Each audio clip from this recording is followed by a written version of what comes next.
अहम ख़बर अवां सां शेयर कंदासीं। नौशरो फिरोज़ खां जिते मोटरवे स्कैंडल केस जे हवाले सां अवांखे ॿुधाईंदासीं। जवाबदार अदालती रिमांड ते जेल हवाले थी वियो आहे। मोटरवे स्कैंडल में गिरफ़्तार जवाबदारनि खे एंटी करप्शन कोर्ट में पेश कयो वियो। अहम ख़बर अवां ताईं पहुचायूं पिया। नौशरो फिरोज़ खां अदालत पुलिस जी वधीक रिमांड ॾियण वारी दरख़्वास्त रद्द करे छॾी आहे।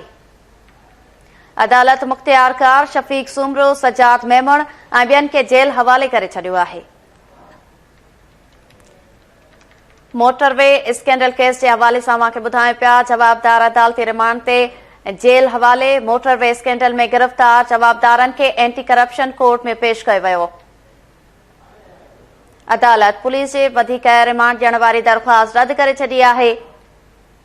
अदालत मुख़्तियारकार शफ़ीक सुमरो, सजाद मेमण ऐं ॿियनि खे जेल हवाले करे छॾियो। तफ़सील मालूम कंदासीं। लाइन ते मौजूद आहे KTN न्यूज़ रिपोर्टर काज़ी ज़ुल्फ़कार। जी काज़ी ज़ुल्फ़कार, छा तफ़सील आहिनि?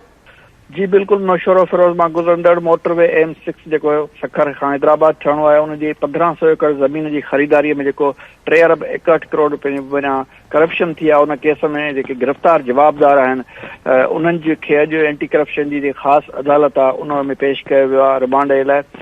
रिमांड जी इस्तदा जेकी एंटी करप्शन पारां कई वई उहा अदालत रद्द कंदे 6 जवाबदारनि खे जुडिशियल कस्टडी में मोकिले छॾियो आहे, जेल मोकिले छॾियो आहे। हिन वक़्तु उन्हनि खे डिस्ट्रिक्ट जेल नौशरो फिरोज़ मोकिले छॾियो आहे। जेके जवाबदार आहिनि उन्हनि में मुख़्तियारकार आहे Shafiq Soomro, social welfare officer Sajjad Memon, उनखां सवाइ अॻूणे DC जो PA अज़ीज़ अंसारी, रुस्तम खोसवा, तपेदार आहे गुलाम हक़ानी ऐं स्टाफ मेडर आफ्ताब सुमरो।